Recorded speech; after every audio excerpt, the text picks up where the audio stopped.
दोस्तों, आज पेश है खूनी आवाज़ें। इंस्पेक्टर कर्नल करण की है। तुम्हारे सियासों लीडरों की हत्या करने है। वे तुम्हारे दुश्मन हैं, उन्हें समाप्त करो, हत्या कर दो, सारे लीडरों को मार डालो। राजनीतिक तुम्हारे शत्रु हैं, उन्हें समाप्त कर दो। सुन सुन सुन। कार्गो की सी वर्ल्ड इंडोनेशिया में गुलाबी अंगूर की पेटियां लेकर आया। यह अंगूरों की इस वर्ष नई जाति पहले वर्ष इंडोनेशिया में तैयार की गई थी। जल्दी ही यह अंगूर पूरी दुनिया में मशहूर हो गए थे। सी वर्ल्ड की कैप्टन शार्क और फर्स्ट कैंप ऑफिसर बहराम मेहमान आपस में बात कर रहे थे। मुझे डर लग रहा है सर, कहीं हम लोग किसी मुसीबत में न पड़ जाएं। बेकार की बात मत करो रहमान, किसी को कैसे पता चलेगा कि हमने रास्ते में अंगूर की पेटियां बदल दी हैं। फिर रहमान 5 दिन पहले घटनाएं को याद आई। वह कैप्टन इंडोनेशिया पोर्ट पर बने एक बार में बैठे थे।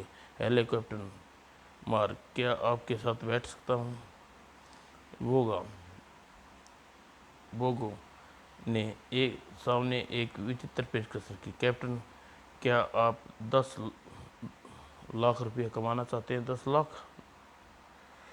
हमें क्या करना होगा? कुछ देर के लिए मेरी शिप मेरी बताई जगह पर रोकना होगा। मंजूर है? हाँ, गुड। जहाज इंडोनेशिया में रवाना हुआ। बोगा उसमें सवार हुआ, गहरे समुद्र में पहुंचा। यहाँ से दक्षिण पश्चिम की ओर यात्रा करेंगे कैप्टन। ओके बोगा। और लंबी यात्रा के बाद जहाज एक हरे भरे अनजान टापू के तट पर जाकर रुका। यह अंगूर की सैकड़ों पेटियां तैयार रखी थी। बोगा ने आदमियों ने जहाज के असली पेटियां उतार दूसरी पेटियां जहाज पर लाद दी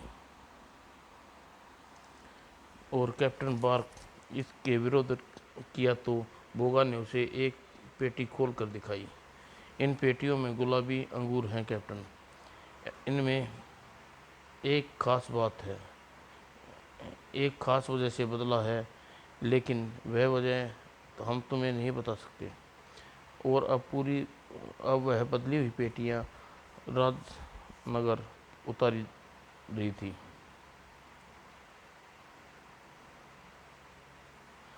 कैप्टन मार्क 10 लाख रुपए ले चुका था, इसलिए खामोश हो जाना पड़ा। कुछ ही दिनों बाद अंगूर राजनगर की और आसपास शहरों में बिक रहे थे। भाई, 1 किलो गुलाबी अंगूर दो। लेकिन वह साधारण अंगूर नहीं थे। एक व्यक्ति ने उन्हें खाने के बाद बेडरूम में लेटा कि अचानक फिर उसके एक स्पष्ट स्वर सुनाई दिया, तुम्हें सियानी लीडरों की हत्या करनी है। वे तुम्हारे दुश्मन हैं, उन्हें समाप्त कर दो। अगली सुबह उस व्यक्ति ने एक स्थानीय नेता की हत्या कर दी। हाँ, मैं सबको मार डालूंगा, सबकी हत्या करके रहूँगा। इसी समय करण असमल होटल में पैरालाउड के डाइनिंग हॉल में डिनर ले रहे थे। यहाँ का खाना वाकई स्वादिष्ट है। तभी हाँ, अरे पकड़ो, वह खूनी है, हत्यारा है, सबको हत्यारा करके भाग रहा है। और अगले ही पल हत्यारा ने तुरंत उठकर उस पर हमला करना चाहा। मुझे छोड़ दो। यह एक नंबर 20 में ठहरे नेताजी की हत्या करके भाग रहा है। ओह, तुम तुम कुछ ही देर में पुलिस पहुंच गई और असलम भी पुलिस के दल के साथ रूम में नंबर 20 में पहुंचे। यह हत्या तुमने की है? हाँ, मैं सब नेताओं की हत्या कर दूंगा। लाश का मुआयना करने के बाद इंस्पेक्टर ने हत्यारे की तलाशी ली। ओह, इसकी जेब से गुलाबी अंगूर निकले। क्या मतलब? कर्नल साहब, पूरे प्रांत में जब तक विभिन्न दलों ने 8 नेताओं की हत्या हो चुकी है और सब हत्यारे की जेब से इसी प्रकार के अंगूर निकले हैं। और आश्चर्य की बात यह है कि यह युवक मरने वाले से कोई दुश्मनी नहीं है और न ही इनकी कोई पेशावर हत्यारे हैं। तो आपका मतलब ये है इन अंगूरों की गड़बड़ है? जी हाँ, लगता तो ऐसा ही है। और उधर कर्ण ने असलम के डाइनिंग हॉल में के ऊपर के रूम में जाते वहाँ एक अन्य व्यक्ति उठकर टॉयलेट में गया और hello headquarter navy shipping. Yes Negi, क्या रिपोर्ट है? सर, इस बार कर्नल कर्ण इस मामले में शामिल हो गया है। यह तो बुरा हुआ। यह बहुत खतरनाक जासूस है। तुम उसके ख़त्म कर दो। और हत्यारे को पुलिस के हवाले करने के बाद कर्ण ने अगला असलम ने अपनी कार वापस ले जा रहे थे। मुझे आश्चर्य है कि हमारे डिपार्टमेंट में अभी तक इस मामले की ओर से ध्यान नहीं दिया। मैं भी हैरान हूँ। तभी कर्ण की बराबर में गुजरी कार और गई और असलम बचो और असलम ने उसका पीछा करने लगे। दाएं दाएं दाएं, स्पीड बढ़ाओ असलम। वह उस कार के टायर ब्लास्ट करता हूँ। दाएं, ची तड़ाक। और अगले ही पल, ओ गॉड, इसकी लाश भी पहचान में नहीं आ रही। लाश की तलाशी लो। Mini transfer. ओह, इस मामला विदेशी जासूसों का लग रहा है असलम। हमें जनरल यादव को सूचना देनी चाहिए। और कुछ देर बाद जनरल यादव के ऑफिस में। सर, मुझे उस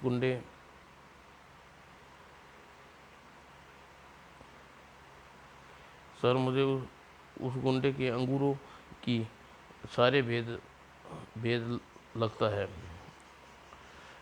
मैं इस बार खुद अंगूर खाकर देखना चाहता हूँ। नहीं कर्नल, तुम्हें कुछ हो गया तो? यह तो तय है सर, इसे खाकर कोई मरता नहीं है। और अगर मुझे किसी प्रकार कोई दौरा पड़ता है तो आप उसे संभाल लेंगे। और वह अंगूर खाने लगा। मैंने पहले भी यह अंगूर खाए हैं, लेकिन इस अंगूरों में लोगों को तेल जैसी गंध आ रही है। इसका मतलब कि यह अंगूर की जाति वह जाति नहीं है और इंडोनेशिया से मंगाई है। और अंगूर खाने के पश्चात ही कुछ देर बाद क्या हुआ कर्नल? साए साए सू सू सू। और लेकिन कर्नल की बात सुनी ही नहीं। हत्या कर दो, सारे लीडरों को मार डालो। राजनीतिक तुम्हारे शत्रु हैं, समाप्त कर दो। अगले ही पल मैं सबको मार डालूंगा। यह आप क्या कह रहे हैं सर? हट जाओ, सबको मार डालूंगा, बस मेरे दुश्मन हैं। ओह कर्नल, रुक जाओ। और कर्नल का यह हाल देखकर जनरल एक स्विच दबाया और तुरंत ही 4 व्यक्ति प्रकट हुए। संभालना, काबू कर लो। और चारों ने मिलकर कर्नल को दबोच लिया। छोड़ दो मुझे, मैं सबकी हत्या कर दूंगा। यह इसकी अंगूरों के नशा में है। ओह, खतरनाक है नशा है।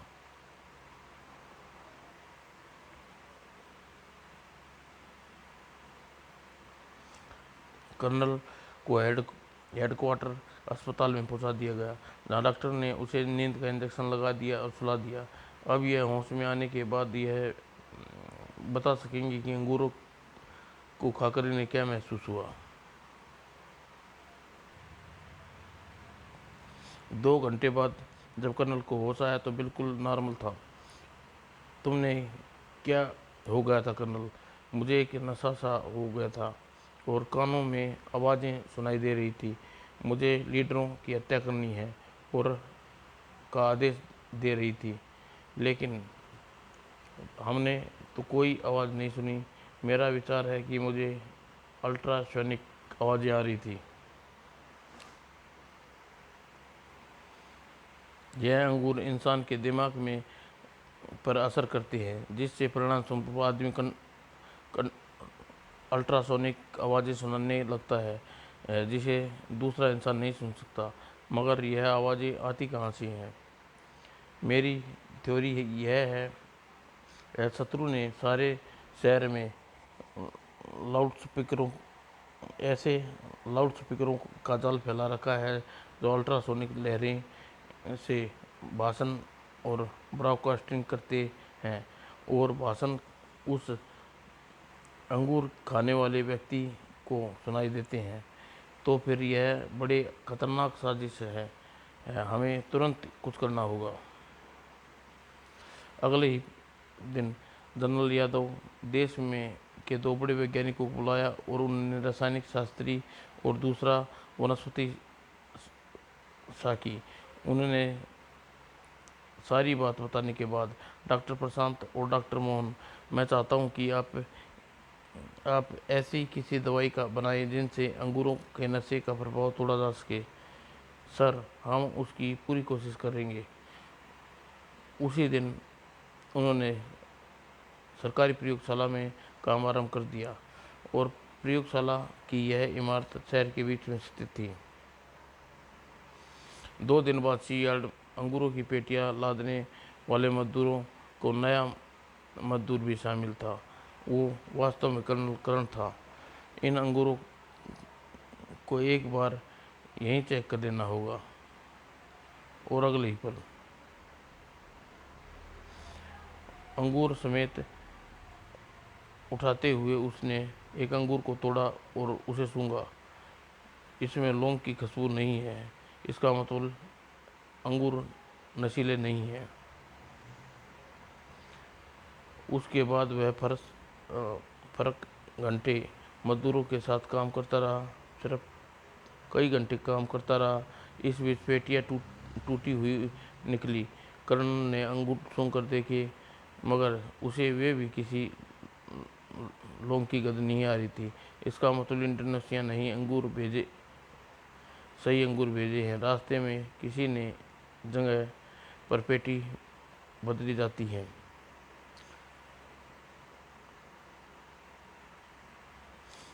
और उसी रात, सर, मैं कल सुबह ही वापस चला जाऊंगा। जहां पर जहाज भारत के तट पर पहुंचेगा तो किसी तरह उस पर चढ़कर यह चेक करूंगा कि अंगूर रास्ते में बदले गए हैं या नहीं। तो क्या आपने साथ चलूंगा? नहीं, तुम यहीं रुकोगे और कैप्टन मार्क की निगरानी करोगे। Okay sir. 2 दिन बाद सी यार्ड पर अंगूरों की पेटी लादने वाले मजदूरों की एक नया मजदूर शामिल हो गया, जो कर्नल था। इन अंगूरों को भी इन अंगूरों को एक बार चेक करना चाहिए। और अगले ही पल उनने अंगूरों को अंगूठे से तोड़कर सूंघा। अगले दिन कम वक्त 4 घंटे से यहीं बैठा शराब पी रहा है। कैप्टन मार्क की निगरानी में एक व्यक्ति भी कर रहा था, जिसके यह स्थिति देखकर तुरंत बोगा को फ़ोन किया। बोगा इस वक्त 0 बार में बैठा एक भारतीय उसकी निगरानी कर रहा है। मुझे शक है कि यह व्यक्ति कैप्टन असलम है। ओह, इसका मतलब कर्ण हमारे पीछे लग चुका है। और कुछ देर बाद वो यह शायद बंदरगाह पर जाएगा। इसका जहाज़ रवाना होने में अभी 2 घंटे शेष हैं। और कैप्टन पैदल ही बंदरगाह की ओर चल पड़ा। ओह यह ओह यह तो बोगा है। और बोगा के निकट पहुंचते, बोगा तुम? हाँ, हम तुम्हें एक तमाशा दिखाएंगे। लेकिन कैप्टन ने उन लोगों की बातें करते देख असलम उनके निकट से गुजर जाने के लिए फैसला किया। और लेकिन जब वह पहुंचा, हेलो कैप्टन असलम, आप हमारे कैप्टन का पीछा कर रहे हैं क्या मतलब? तभी ओह यह क्या बदतमीजी है, सेटअप। लेकिन बोगा असलम की जेबों से रिवॉल्वर निकाल कर अपनी जेब में रख लिया और अगले ही पल डिशू। और तभी एक गुंडे ने अपनी कमर से बंधी मोटरसाइकिल की चैन खींच ली। तड़ाक तड़ाक। आह आह। कौन था यह? यह भारत का सबसे खतरनाक जासूस क्राइम कर्नल करण का सहयोगी असलम था। और उसी शाम सी वर्ल्ड के तट पर रवाना हुआ तो एक अजीब असलम को रस्सियों में बंधा बंधा बेहोश था।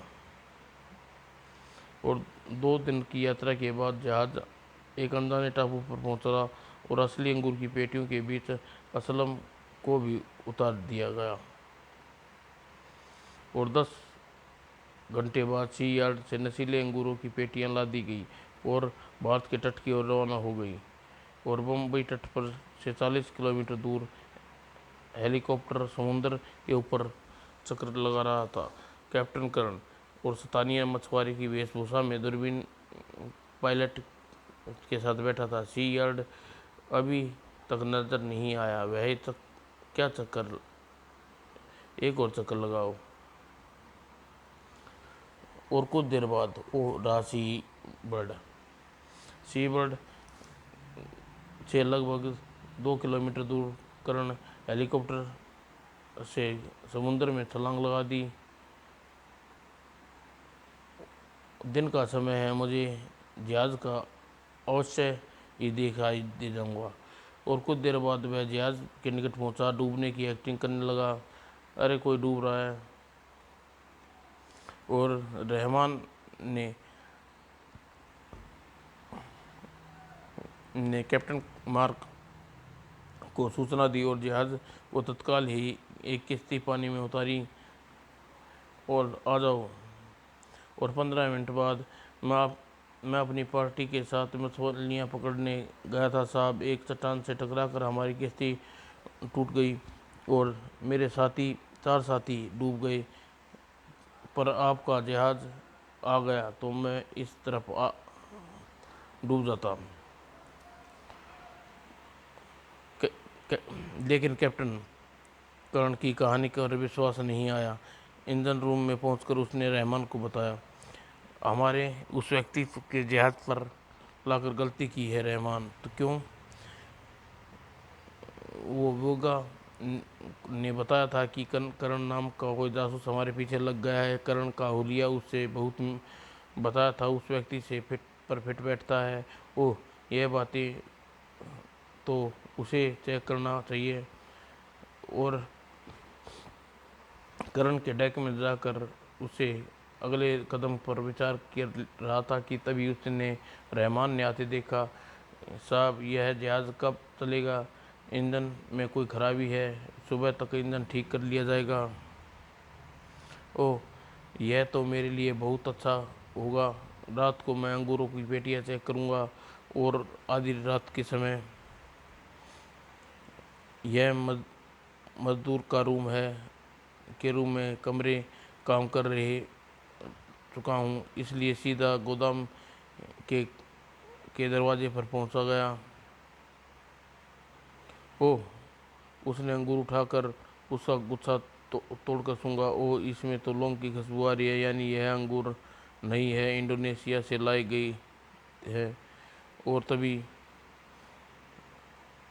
उसने फुर्ती का मशवरा दिया। उसने अपने ऊपर धक्का दिया और फिर सीढ़ियों से दौड़ा, लेकिन उसे पता नहीं था कि उसे घेरा जा चुका है। ओह डराम! तभी पेटियों के पीछे से कुछ और मल्लाह बाहर निकले। ओह शायद मैं फंस गया हूँ। इससे मुकाबला करने की कोशिश तो गोदाम की लाइट जल गई। ओह कैप्टन, कोई फायदा नहीं कर्नल, कर्ण तुम्हें बच नहीं सकते। ओह तुम ओह मुझे तो पहले ही संदेह था, लेकिन अब विश्वास हो चुका है तुम कर्ण हो। और मैं भी विश्वास कर के साथ कह सकता हूँ जार पर नशीले अंगूर लेकर जाए हो। लेकिन एक मल्लाह ने कुछ इशारा किया और अगले ही पल, इसे ले जाकर बंद कर दो, बोगा से बात करता हूँ। कुछ देर बाद, हेलो बोगा, एक मुसीबत में फंस गया हूँ, क्या? पूरी बात बताई। यह बुरा यह बुरा नहीं हुआ कैप्टन, हमें खुशी है तुमने करण को पकड़ लिया। तुम अपनी पोजीशन बताओ, मैं तुरंत पहुंच रहा हूं। कैप्टन ने समुद्र में अपनी स्थिति बताई और सुबह होने से पहले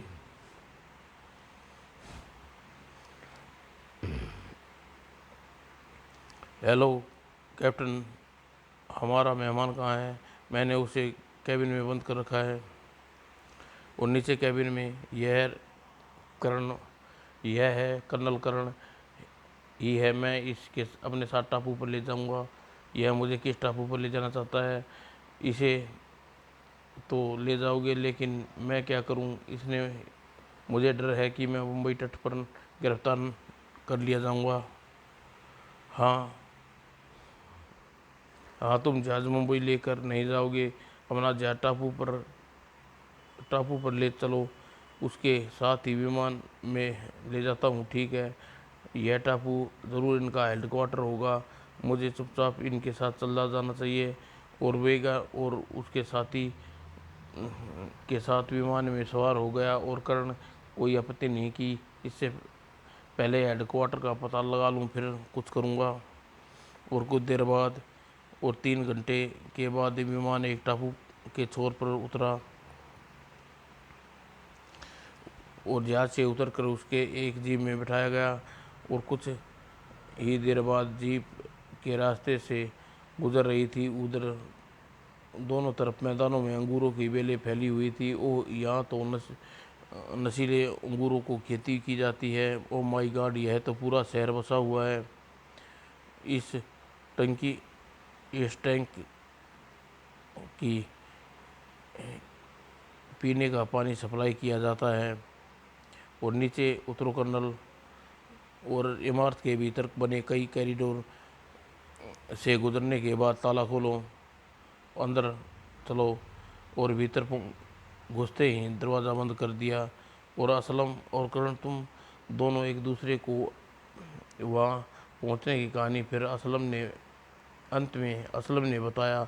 इनके कैद रहते मैंने जो जानकारी प्राप्त की है उसके अनुसार ये एक ऐसे टापू पर है जो भारत और इंडोनेशिया के बीच समुद्र में स्थित है। यहाँ से फरार होने का कोई रास्ता नहीं है, क्योंकि टापू तट पर पहरा रहता है और गार्ड का आदेश है अगर कोई उसे बाहर आने की कोशिश करे तो उसे गोली मार दी जाए।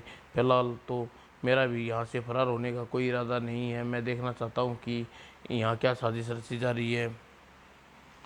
लगभग 2 घंटे बाद तुम दोनों हमारे साथ चलो। चलो असलम, देखो क्या क्या सामने आता है। और गार्ड के उन्हें इमारत के दरवाजे के सामने ले आए। भीतर चलो, जाओ। और भीतर घुसकर दोनों आश्चर्यचकित रह गए। ओ डॉक्टर प्रभात और मोहनलाल, हमें जीवित देखकर बहुत हैरत हो रही है न कर्नल। तो वह आप लोग थे, विस्फोट करने के मरने का नाटक क्यों किया? वह तो हमारी मजबूरी थी कर्नल, क्योंकि तुम्हारे जनरल यादव के संयोग से बड़ा बस हमारा चयन कर लिया था। और कोई समझदार व्यक्ति ही जानबूझकर अपने दाव पर कुल्हाड़ी मारने की पसंद करता। अब दोनों इधर आकर बैठ जाओ, फिर आराम से बात होगी।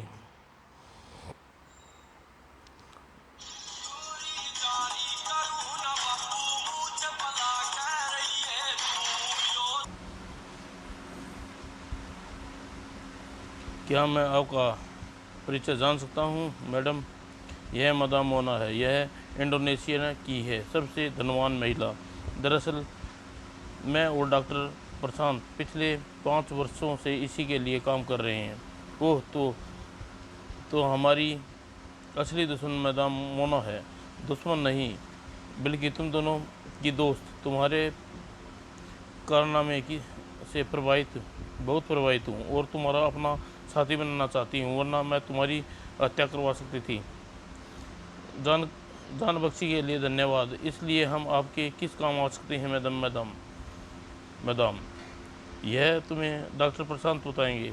कर्नल, मदाम ने बहुत बड़ा प्लान तैयार किया है करके देश के अंगूरे की नस्ल तैयार करवाई है।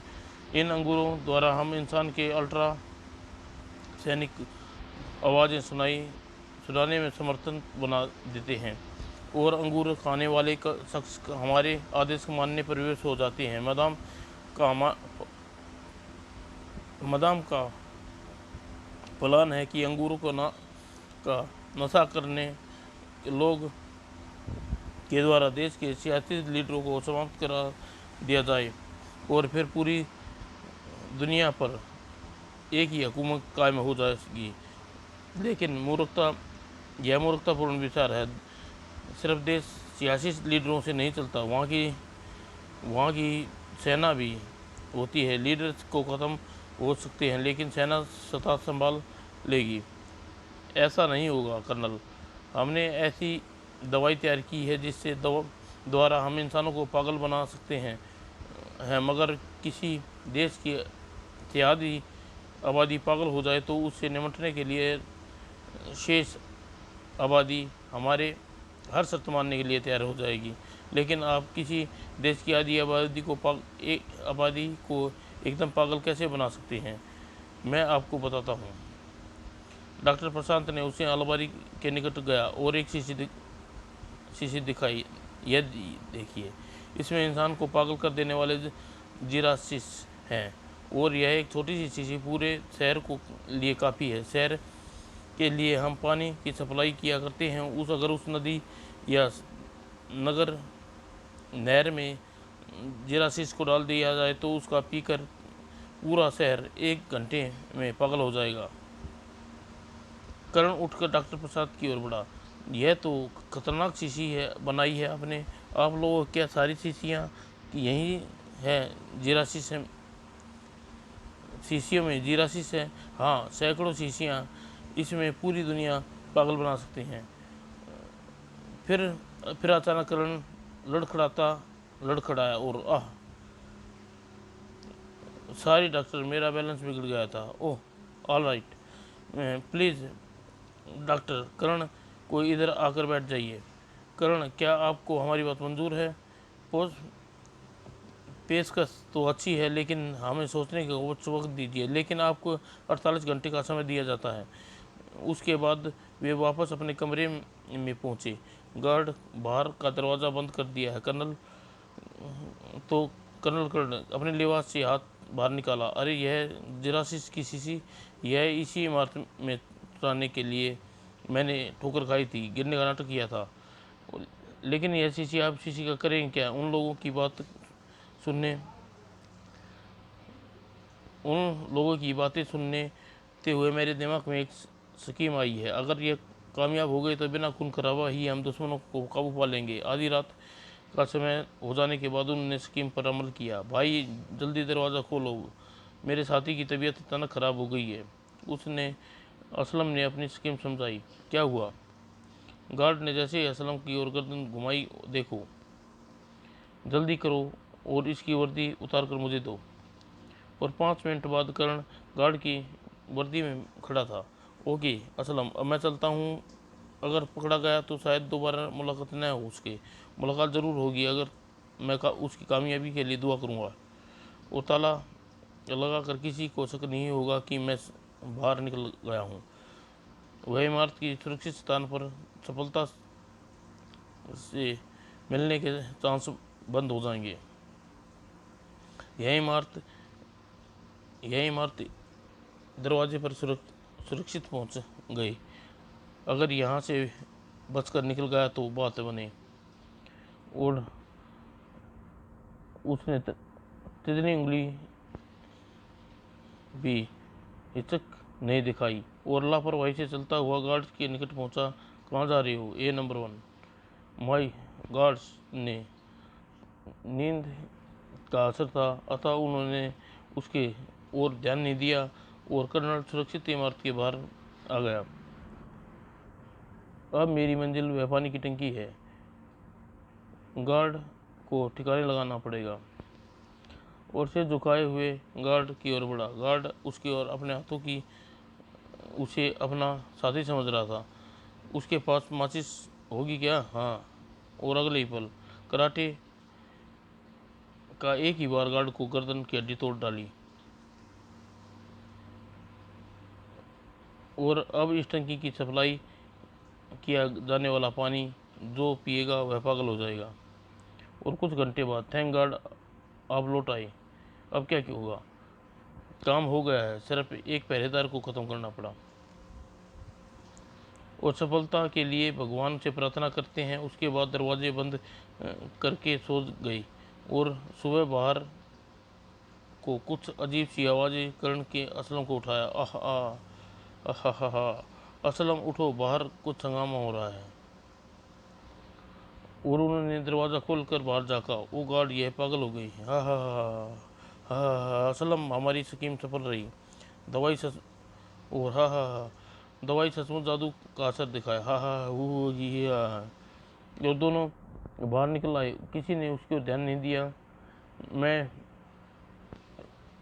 टेली ट्रांसमीटर से रूम तलाश करता हूँ और दोनों डॉक्टरों को मदाम मोना की खबर ले लेते हैं। अभी थोड़ी देर कोशिश करने बाद असलम रेडियो को ढूंढ निकाला। वह रहा रेडियो रूम। हो हा। और इन सब की हालत देखकर हंसी आ रही है। हा। और तभी हा मेरे पास डॉक्टर प्रशांत। हा मेरे पास आओ डॉक्टर प्रशांत। मुझे हाथ मत लगाओ मोना की बच्ची। और दरवाज़ा खोलो, भीतर दिलचस्प नज़ारा था। ये दोनों पानी पीकर पागल हो गए हैं। हा ही वाह। और तभी आओ आओ कर्नल तुम्हारी प्रतीक्षा कर रहा था। ओ डॉक्टर मोहन। हाँ तुम बड़े कमीने हो कर्नल। हमने तुम्हें इतनी बड़ी पेशकश दी, तुमने हमें साथ धोखा किया। कमीना मैं नहीं तुम हो डॉक्टर, क्योंकि तुम अपने देश से गद्दारी कर रही हो। और तुम क्या समझ रही हो? तुम अपने देश को बचा लिया। मूर्ख आदमी, 8 घंटे के बाद दवाई का असर ख़त्म हो जाएगा। उसके बाद तुम्हारे देश के आदमी ऐसी सज़ा दूंगा कि दुनिया दहल जाएगी। तुम डॉक्टर तब तुम अब तुम अब कुछ नहीं कर सकोगे डॉक्टर। कुछ देर बाद भारतीय सेना पहुंचने वाली जाएगी। उससे पहले तुम्हारी गोली मार दूंगा। कर्नल घुमा। Thank you Aslam. और मैं बिल्कुल ठीक समय पहुंचा। दाएं। इससे पहले मैं तुम्हें गोली मार दूंगा कर्नल। कर्नल घूम कर देखा। वो थैंक यू असलम, मैं बिल्कुल ठीक समय पहुंचा। और जब तक कोई उलझन बाकी नहीं रही। और मदाम मोना, डॉक्टर प्रशांत उसके साथियों से पागल हो चुके थे। डॉक्टर मोहन मारा जा चुका था। और कई घंटे बाद भारतीय सेना के जवान वायु सेना के विमानों के साथ वहां पहुंचे और पूरे टापू पर अधिकार कर लिया। समाप्त दोस्तों।